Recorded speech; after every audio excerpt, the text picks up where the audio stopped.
All right, thank you so much, Essence, for that fine and lovely introduction. I appreciate you so much. I'm so happy to be here. Thank y'all.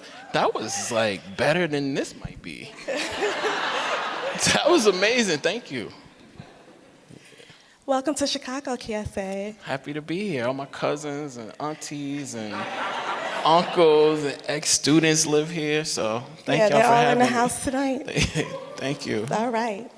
So tonight we're going to talk about your memoir, Heavy.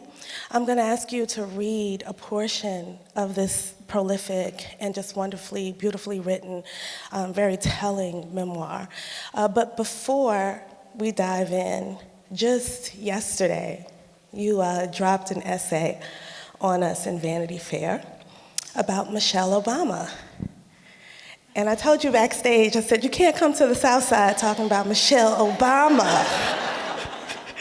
So in that essay, you tell us that you had some expectations of her as her own memoir comes out. Yeah. Can you talk about that? Thank you for letting me know you were going to ask that question. I can't front. You did let me know. So I think all of us know when you write for lots of places, especially places like Vanity Fair, you have to do a little bit of massaging. And what I really wanted to say in that piece that came out yesterday and will be in the print version of Vanity Fair in December is that my family, my grandmother, my mother, my aunties have an adoration for Michelle Obama that they only have for one other black person in the world, and that's Serena Williams, right? And my personal expectation and hope is that now that Michelle Obama is what I might call free, she also frees herself up to talk more honestly about white supremacy, about anti-blackness, and about the roles that white supremacy and anti-blackness have on young black children in this country. Whether that's a fair expectation or not, I'm not sure, but I wanted to use the essay to encourage her and to know that we believe that she does love us, and we believe that she knows what we know. I just want to know what happens if she actually says it. I just think that's a mild way to talk about what I think about Michelle Obama. But I'm very happy to be here. You're not gonna get me to diss Michelle Obama in this building tonight. That's not gonna happen. But like all of us, we all need to work on telling the truth a little bit more, especially in the face of white power. So I hope that she does that. And that's what you wrestle with a lot in this book, is what are truths and what are myths and why we lie to each other, right, and trying to confront those truths. One of the things I thought that was really interesting about the Vanity Fair piece is that you say that Michelle had to conjure the best of herself while withstanding the worst of America. Yeah. I was so impressed that you could see that in her. Mm-hmm. Where do you think you kind of got that idea, or how do you think you were able to kind of spot that?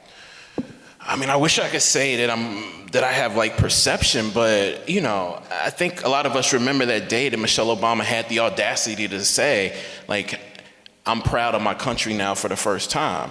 And we saw the reaction from not just the right, but from the center, and also from the popular left, that how dare this black woman not be proud of America. And what I saw at that point was a kind of, I think people wanted Michelle Obama to be quiet. And what I also saw and felt after that was that Michelle Obama started to speak more to the communities that I'm from in Jackson, Mississippi, to my grandmother, to my aunties, on what Ellison calls those lower frequencies. Sometimes those lower frequencies are like, a smirk. Sometimes those lower frequencies come in like, different assemblages of language. But the thing that I think Michelle Obama does so well is like, she really wields this kind of like informed sincerity that feels to us ultra black. But I'm also questioning what happens if she actually tells the truth about what white folk have done, not just to us, but to her. I don't expect Obama to ever do that. That's a different conversation. I wish he would, he won't. But I actually think Michelle Obama has the audacity and the power to actually describe what has happened to her because she is a black girl. And I don't think it happened to her for any other reason other than she was a black girl who became a black woman. Will she do that? I don't know. But it would be interesting to see. And again, what we talked about backstage is I worry, at the same time that I would love Michelle Obama, to be honest, I worry about the consequences and the stakes, physically, bodily, for her and for the people who love her as if she is our own. Yeah. And so in the introduction of your book, you talk about the desire to write a lie. Yeah. You tell your mother essentially that you didn't want to write the truth. Right. Can you talk about why you didn't want to confront those hard truths? Even as you ask about Michelle Obama and you say, well, I'd like to see her confront some of these terrible truths of white supremacy. It was difficult for you to write about them too. Yeah, absolutely. I think one thing that connects everybody in this room, no matter where we're from, is that there's a market out there for us to not tell the truth. There's a market for us to invest in particular lies.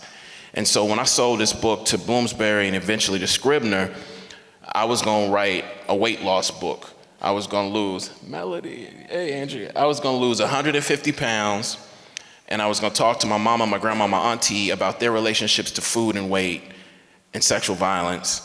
And then I was gonna start weighing 309, the book was called 309, I was gonna start weighing 309 and I was gonna end weighing like 359 or something like that. But even in the book proposal, I was lying because I weighed 319, you know what I'm saying?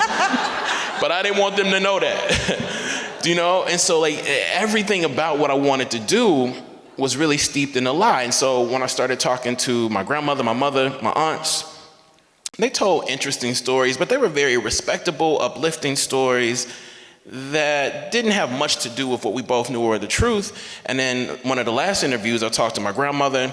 My grandmother was talking about something that happened to her youngest child. During the summers, all the children would come up to the Midwest, Milwaukee, Chicago, Racine. And then my youngest aunt stayed in Mississippi for a while. And when she stayed there, she got sexually assaulted by 2 different men who we knew really well. And so when her sisters came back, she had gained a ton of weight.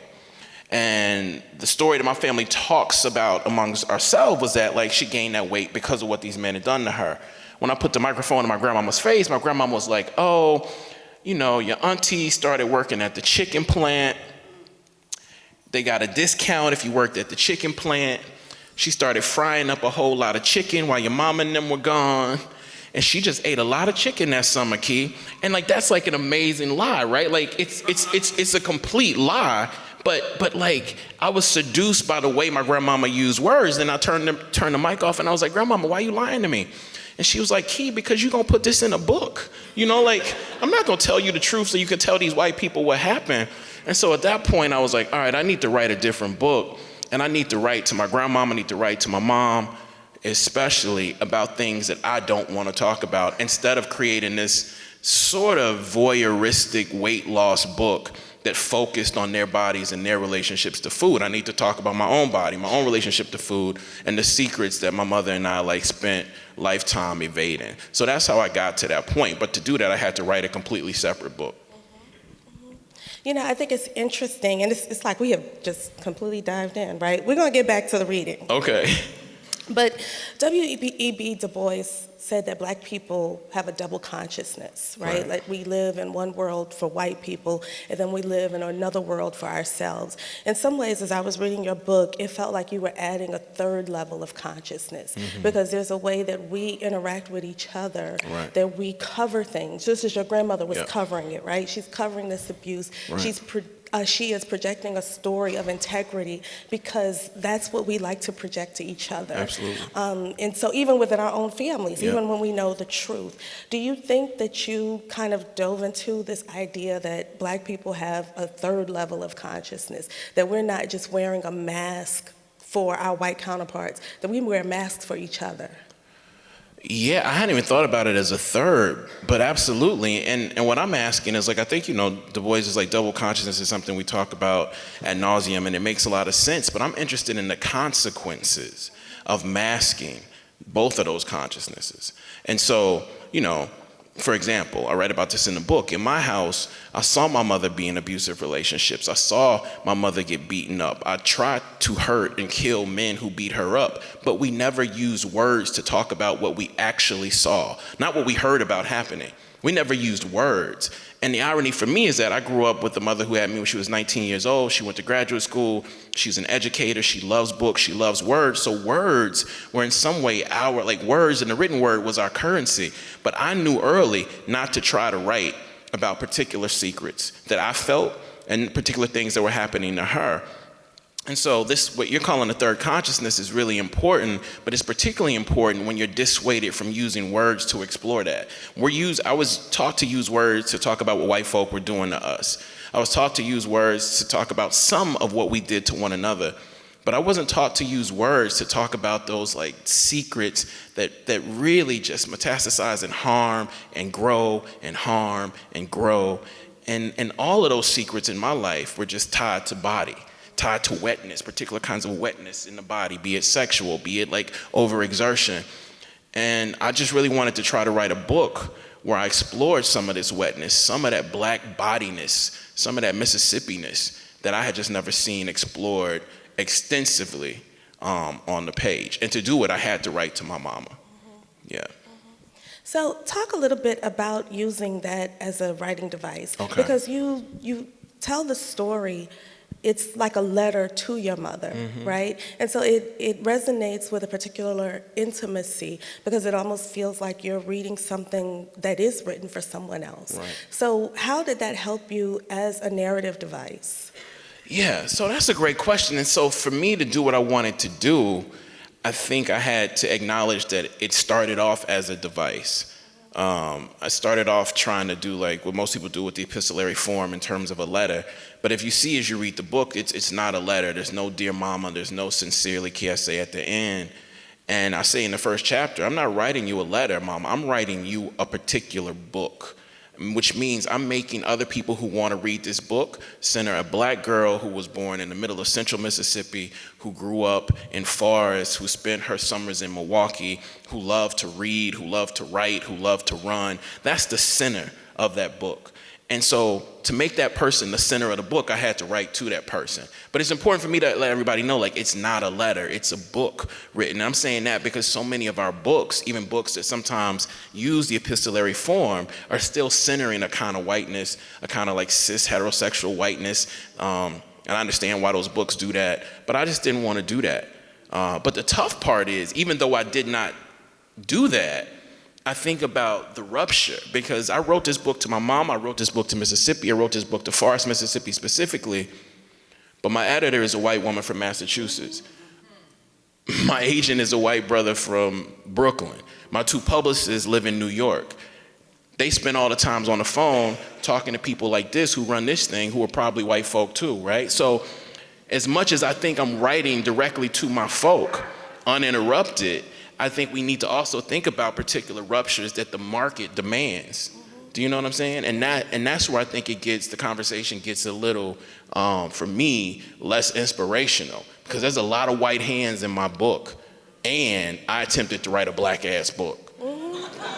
But how black can your book be when there's so many white hands saying yay or nay, is the question that I have. And that's the question I think the book is asking too, in addition to doing all of the stuff with the body. Yeah. And when the gatekeepers are white, right? Yeah. The gatekeepers determine what is black and what is not black, what we're going to market as blackness, right? Yes. So yeah, that kind of leads into another question for me. Jamaica Kincaid, the writer, she says that if you think about the audience when you're writing, then you are subject to dilute your authenticity. For me as a journalist, that's all I think about is the audience, right? Everything that I write, it has to be conveyed to a reader, and it has to be conveyed immediately. So I wonder how much thought you gave to who would read your book, who you were writing for, who was the audience for this book. Yeah, that's the question. So because my mother raised me the way she did, I have the same writerly practice I have at 44 that I had at 4. I have to write a few hours in the morning. I got to write 2 hours before I go to bed, which in some way sort of makes the art less precious Do you know what I'm saying? I'm not afraid of the blank page. I'm not afraid of writing terrible paragraphs. I know most of the paragraphs I write are gonna be bad. If I can find a few decent sentences in a week, I feel like I've succeeded. So for me, when I'm writing essays or when I'm writing memoir, the first thing I'm asking myself is, what do I wanna lie about? What do I wanna lie about? That's for me. So the writing of the book is completely different than the publishing of the book. And the same with that Michelle Obama essay. There was a version that I wrote for me that I might write for you, and then the publishing of that is gonna be different again, partially because of the white hands, but partially because of responsibility. So I wanted to write a book to and for my family in my region. My mother worked a lot with Margaret Walker Alexander. Margaret Walker Alexander is a jewel of Jackson, Mississippi, and of Birmingham. And Margaret Walker told me when I was 16 years old that, you need to not just write for your people, you need to write to your people.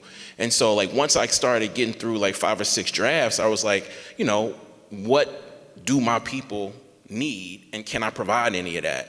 And so I tried to create a memoir that is critical of the American memoir, but that is also fairly honest about my body. The hard part is that some of the stories that I tell don't just involve my body.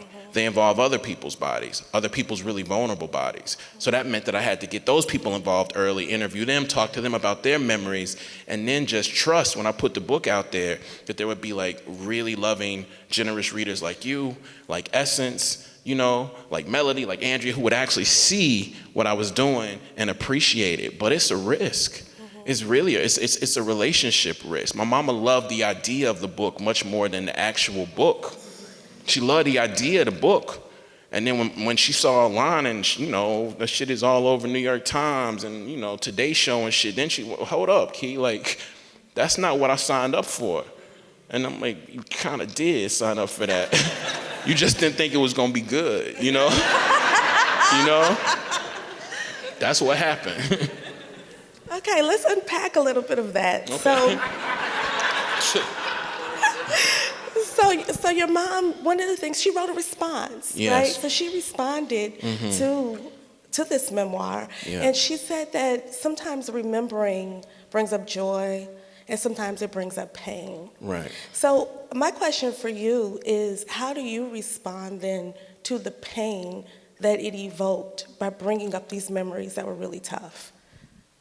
My pain or her pain? Her pain. Yeah, that's the question. So that response my mother wrote to the book was initially going to be the last chapter in the book. And for a number of reasons, she decided she didn't want to put that in the book, and I agreed.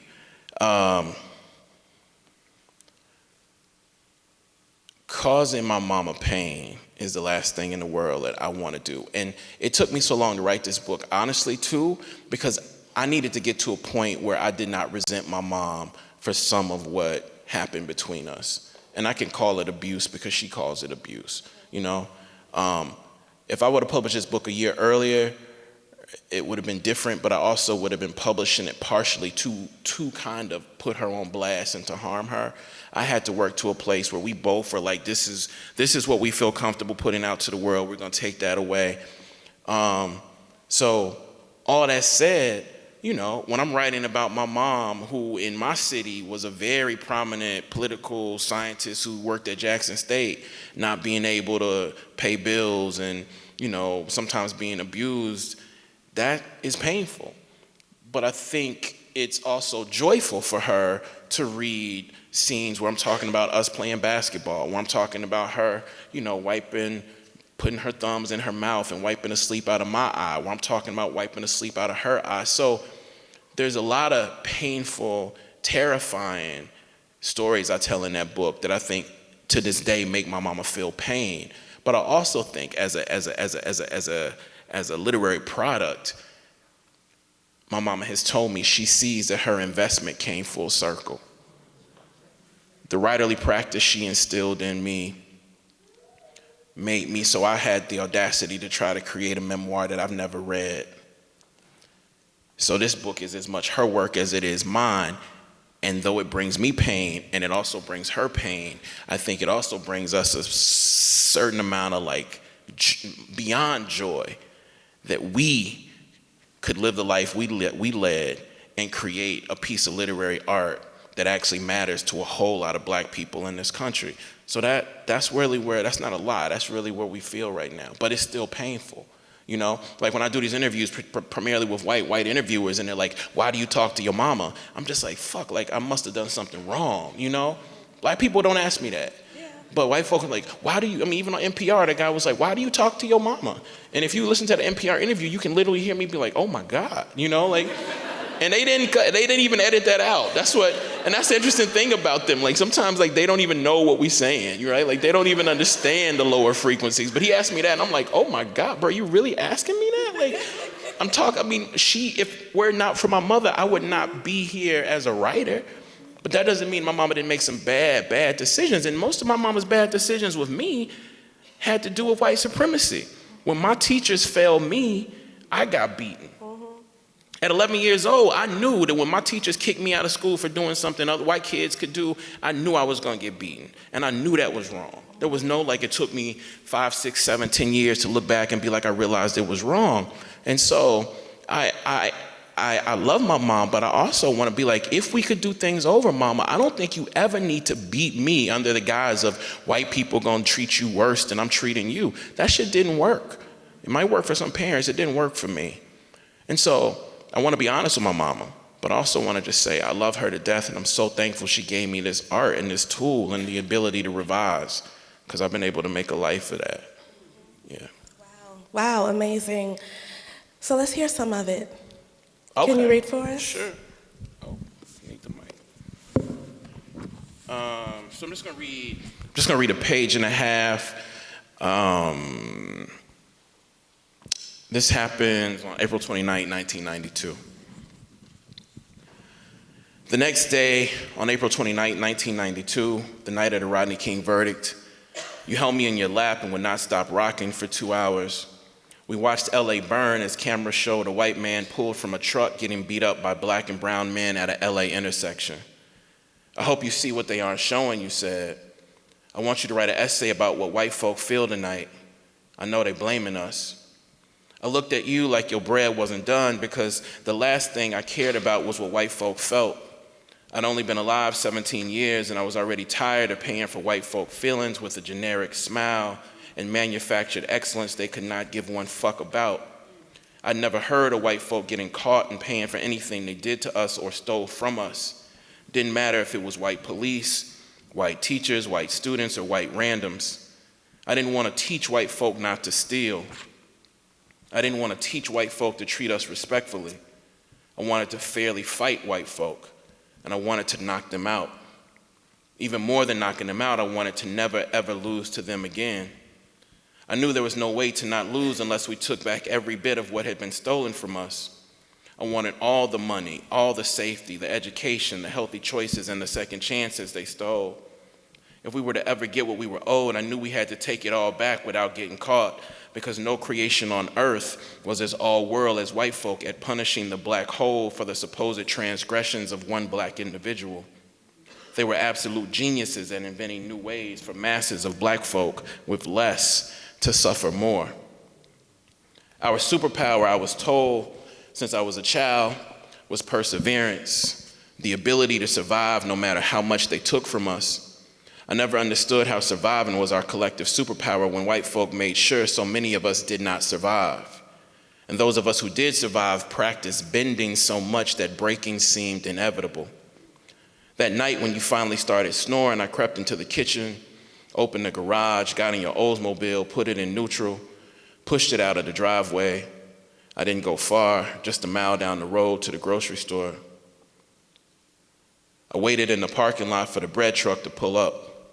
When the driver went in the store, I got out of the car, snatched as many loaves of wheat bread, white bread, hamburger buns, and cinnamon rolls as I could, and took off back to my car. I sped away from the grocery store and drove to the parking lot overlooking the Ross Barnett Reservoir. I ate cinnamon rolls, hamburger buns, white bread, wheat bread that night until I got the shivers and threw up.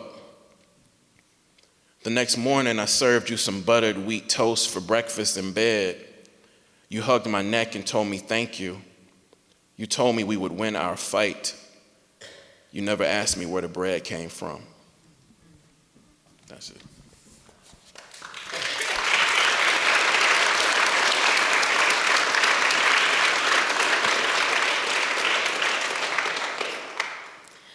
So one of the things that I think is so impressive about this book is that you managed to weave together your personal memories with accounts of news events that were occurring at the same time.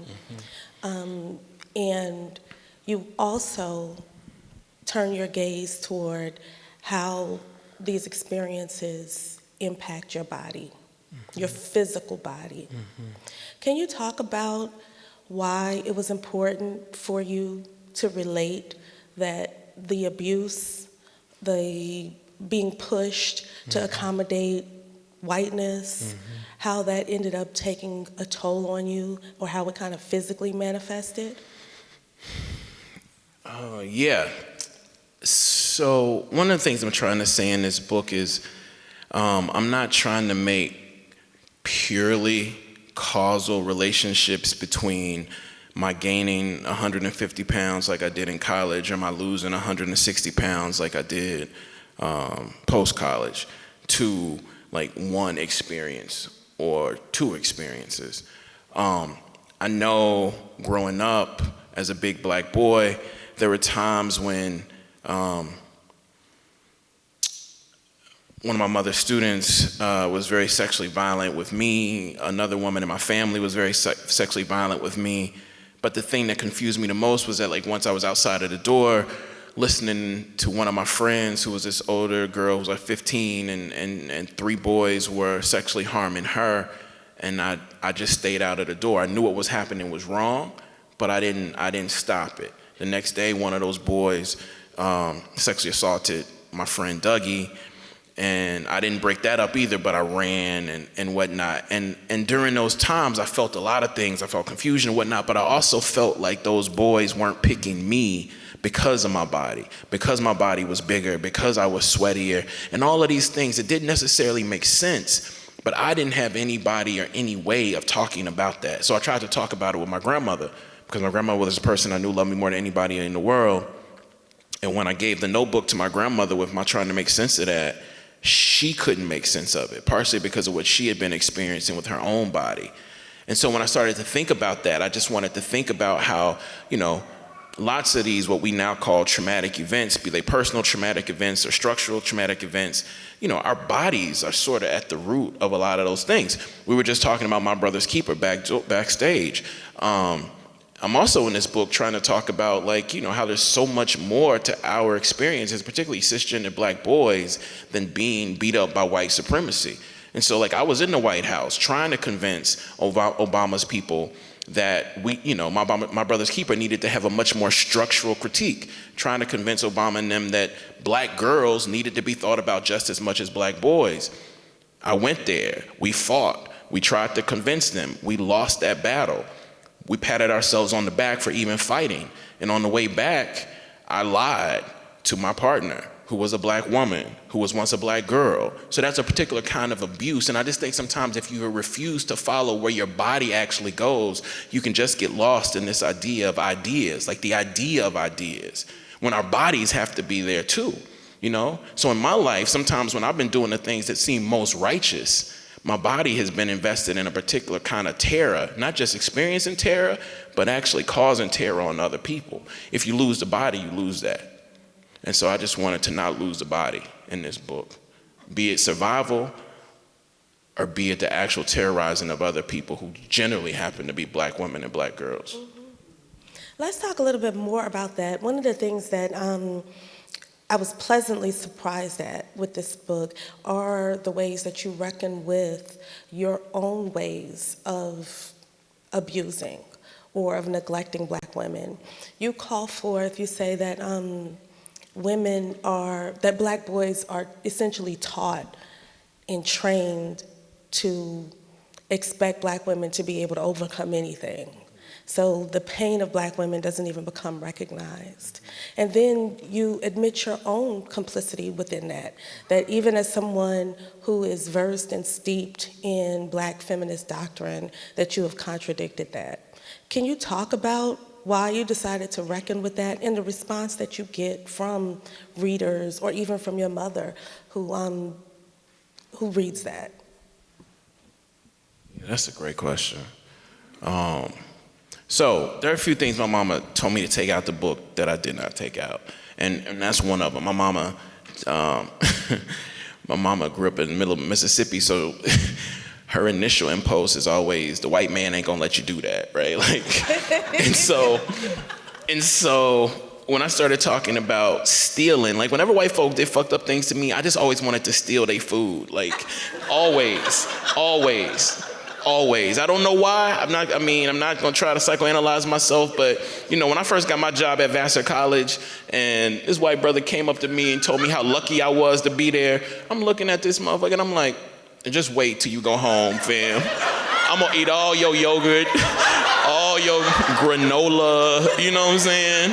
All that coconut water and shit and I did. And the strange thing about it is I was mad anorexic at the time. Like I didn't even steal it to eat it. I just was like, I want to take their food. So that's one thing my mama told me to take out of the book.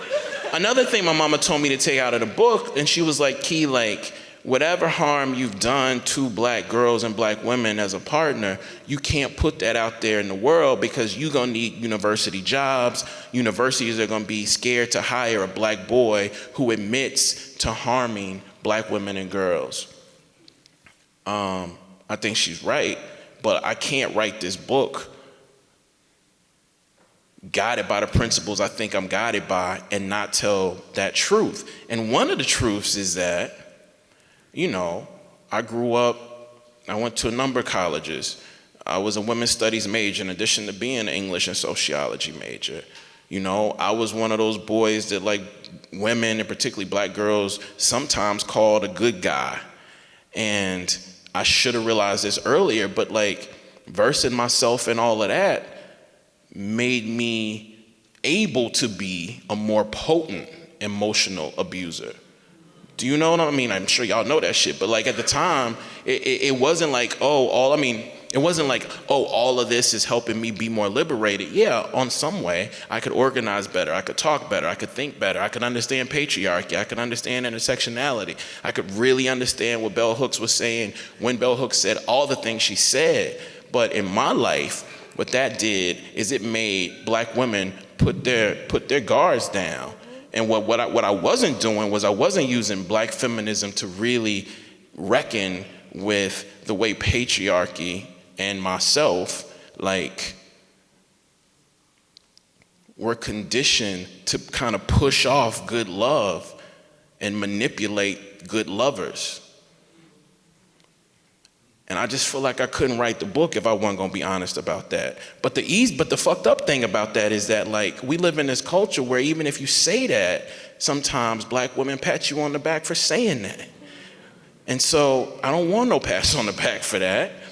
And writing it has helped me be better. Writing about my gambling addiction has helped me be much better with my money. Writing about my mom's relationship has helped me be a lot less resentful.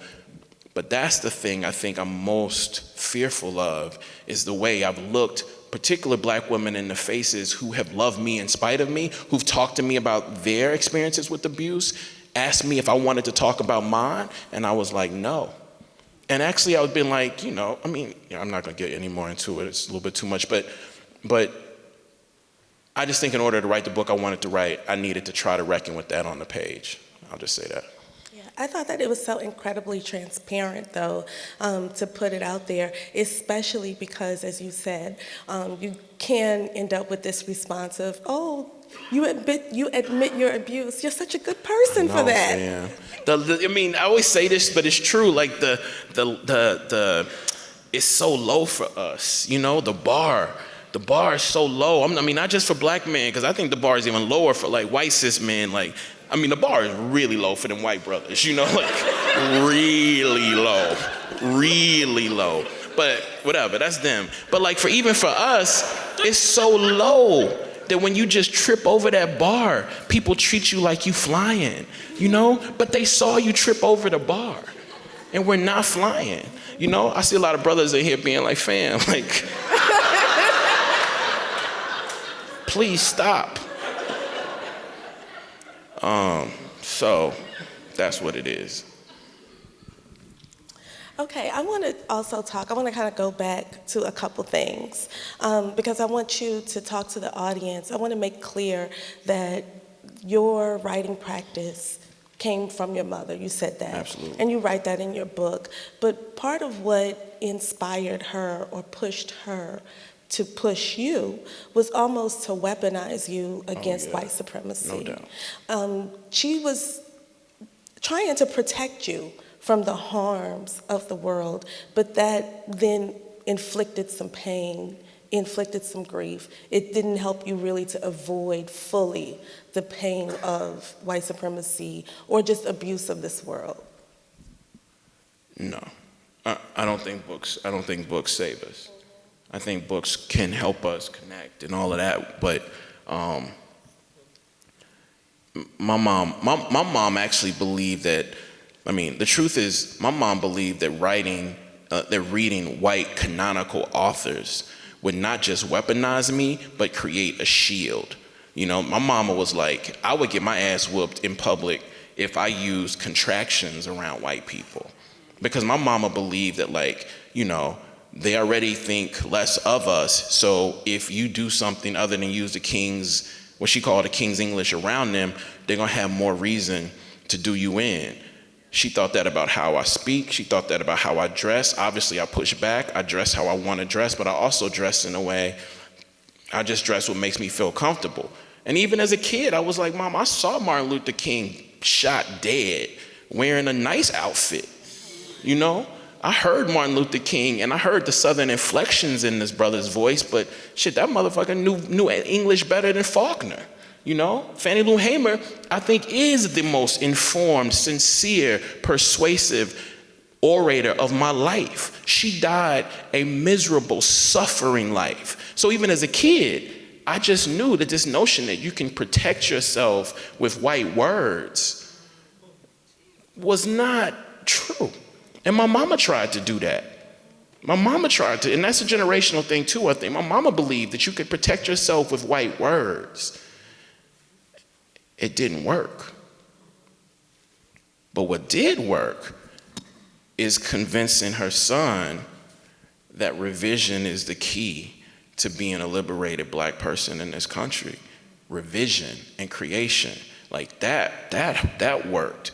I can tell you everything you want to know about Faulkner, about Eudora Welty, about Silas Marner, about Tell of Two Cities, all this shit I had to read, but I'm not sure that necessarily connected me to black people in a way that made us collectively heavier, which makes our liberation more likely. I can't say that reading those books necessarily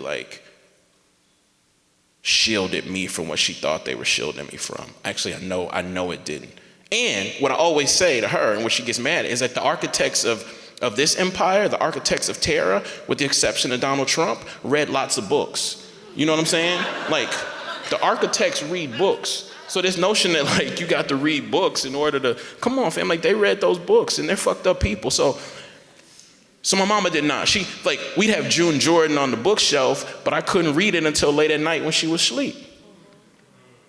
You know what I'm saying? We had Essex Hempel on the bookshelf. I couldn't read that till she was asleep. So, I think that's, I understand why she went that way, but I just think that was a mistake. And she went that way in part because she thought that with this education, with this articulation, that you would be shielded, that you would be protected, even though she thought that wrongly. Absolutely. Mm-hmm. But can I just say one? The thing that's so interesting is that I have one of those mamas that I'm sure some people when we go out to eat, I feel bad for the waiter taking orders from my mama. You know what I'm saying? I don't know if y'all know this mama, but she is about to be powerful over whomever she's talking to. You know, they'd be like, so man, would you like some bread? Did I say I wanted bread? everybody get bread with the meal, ma'am? Did I say I wanted bread? You know, like that kind of thing. And so I'm saying all that to say that, like, my mama, like a lot of people, I think, in that generation just have a hard time being like less than perfect in the presence of us, but especially in the presence of white folk. And this book is very critical of this American notion of progress, but it's really embracing of of a Black American notion of liberation. And I think it is liberatory for me to be able to sit up in here in Chicago and tell you how I have failed, because my grandmama could not do that. My mama could not do that because of that respectability, because of that fear of white folk. You know what I'm saying? And I think that inability to reckon with failure ultimately does make you more susceptible to all sorts of isms. And so I think it worked out, but I don't think it worked out the way my mama intended it to work out. Yeah. So thank you. So, and again, to just pivot a little bit, another thing that I thought about, and I see I'm getting the signal that it's almost time to open up for questions. So this will be my last question, and then we'll open it up to the audience.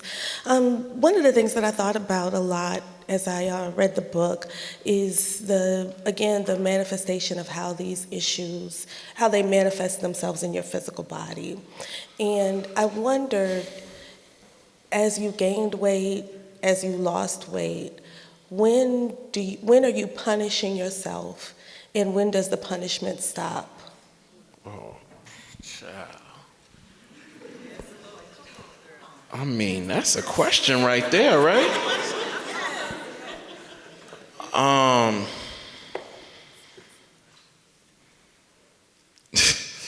You ain't tell me you're gonna ask me that.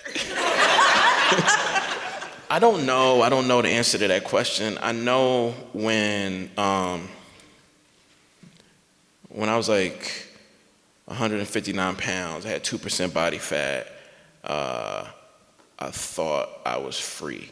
I felt euphoric because I was starving myself. I don't know if many people experience this, but there's like a euphoria that comes from like getting closer to disappearing for particular kinds of bodies, mine especially. I felt I was free, I felt I was delivered, I felt fantastic. When I was at my most, 300 and something pounds, I felt the same kind of euphoria, freedom, and fantasticness when I was eating boxes of honey buns. And so I think what we do is we fixate on, especially with men, and it's, you know, men who eat too much, we fixate on that. But I think particularly if we're thinking about the way, like, you know, gender non-conforming people and women, when they eat too much, everybody wants to talk about it and point at it, right? Like, look. But I necessarily can't say, like, I actually feel like I was doing myself more harm when I was starving.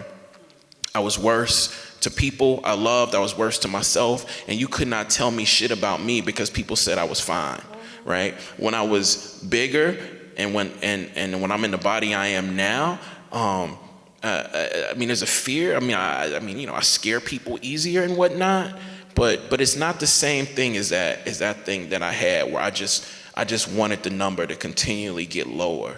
And I was fainting all the time. Like, I would go to doctors and doctors are like, there's something really wrong with you, like that. So for me, the most unhealthy time in my life was when I was the skinniest, when I had 2% body fat, when I had a 26-inch waist. Partially because people were congratulating me, and that like fucked me up even more. Do you know what I mean? Whereas when I was bigger, I still wasn't treating myself the way I needed to, but nobody treated me like I was great. They treated me like I was a problem. You know what I'm saying? When somehow that was different and it was less harmful. I think I'm telling the truth with that question. So it's hard to talk about your body when your body's in a room full of people. So I respect that. yeah. Thank you, Kiese. This is such an honest book. You say that you wanted to write a lie. If you all have read this book, then you know that we're very thankful that you didn't. Let's open it up to audience questions. One right back here, we can bring the house lights up. So we have 2 microphones around, and we'll try to get to as many as we can. We have about 10 minutes.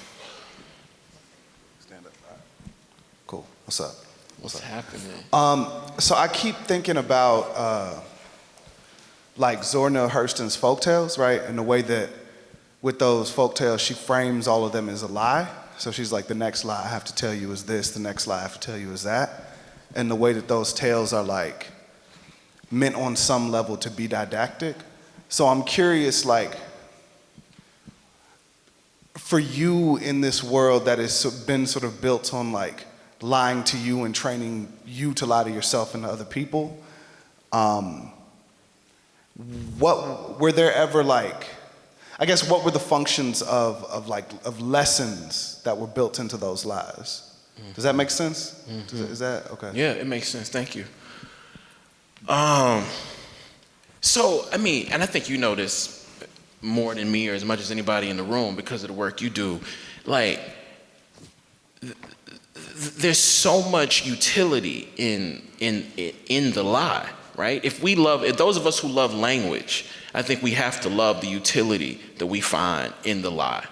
And if you love revision, you definitely have to love the utility. And so there's lots of tales in this book.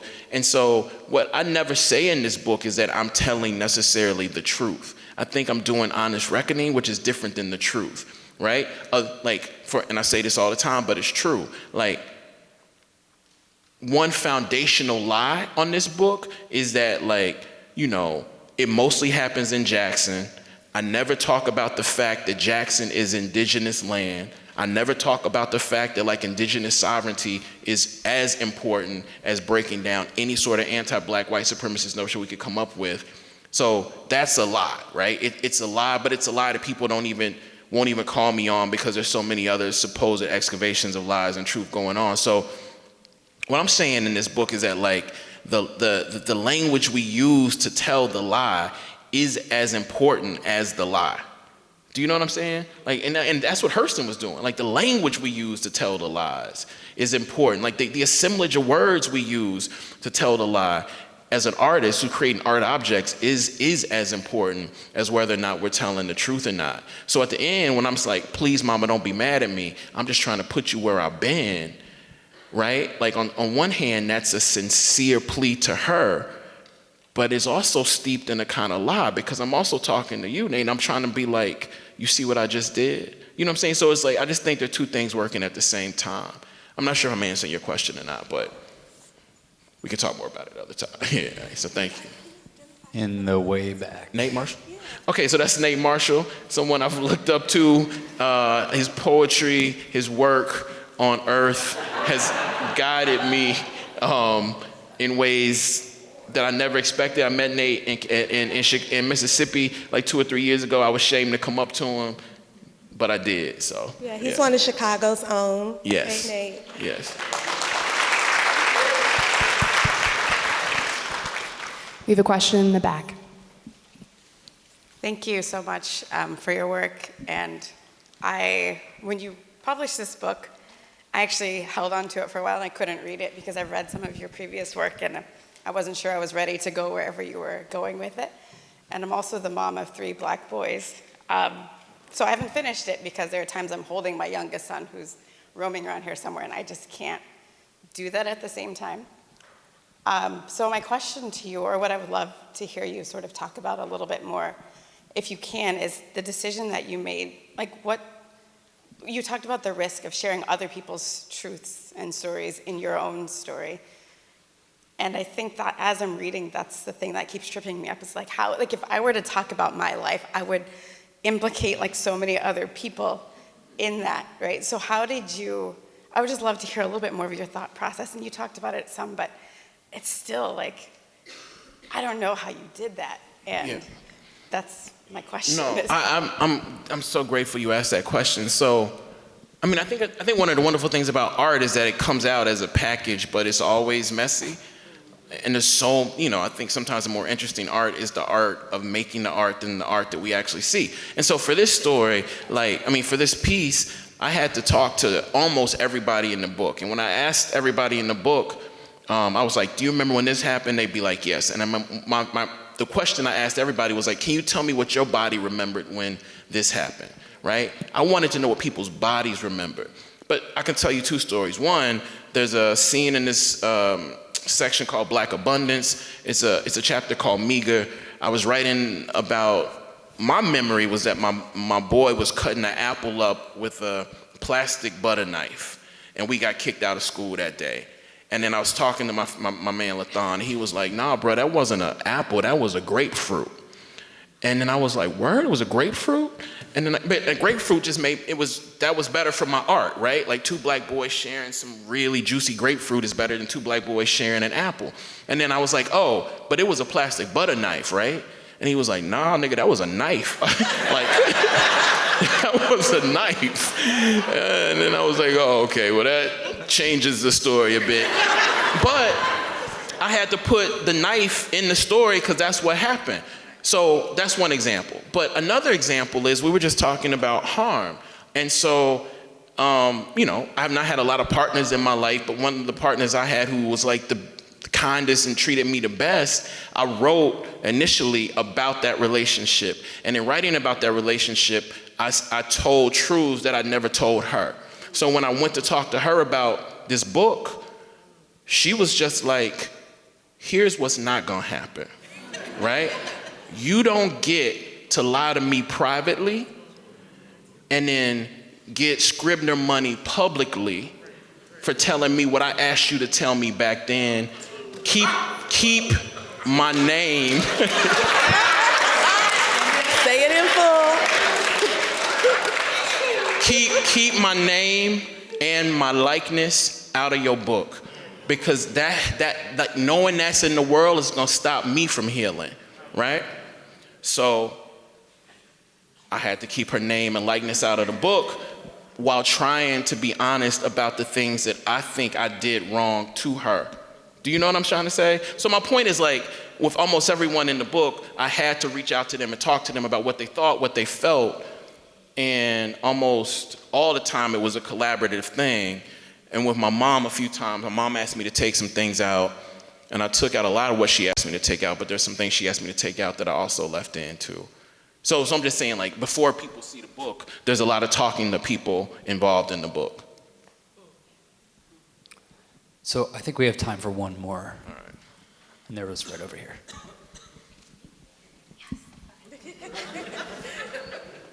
Okay. Hi. I don't know if I Hey. have to stand up.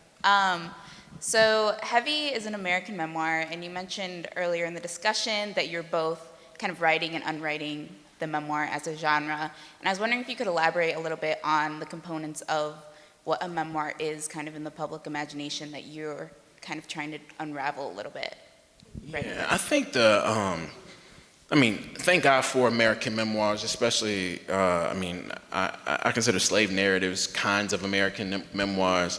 But in my experience, reading lots of memoirs for contests for the last 2 years and trying to sell memoir over the past few years, I think that the nation is obsessed with these progress narratives, meaning that, if a book like this begins, it has to end with my mama and I holding hands, walking out of the casino together. So that's a scene in my book, but the book can't end that way because my mama and I are working. We are not delivered. We are not loving and trusting of one another nearly the way we should be. And so I wanted the book, and this might just be too much writerly shit, but I wanted the book to continually hit these things that appear to be resolutions and then subvert the resolution over and over and over again, sometimes in the same sentence. And so in doing that, I wanted to critique the American memoirs that have preceded my book, but also expand what is possible from what we consider the American memoir. And so that's what I was trying to do with that. It's not a deliverance. It's not a resolution. It's work.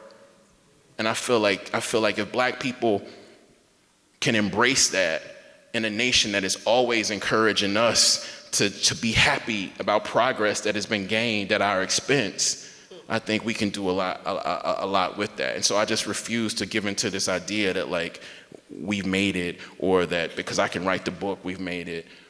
There is no resolution to this book. There's potential for liberation, but potential is not deliverance.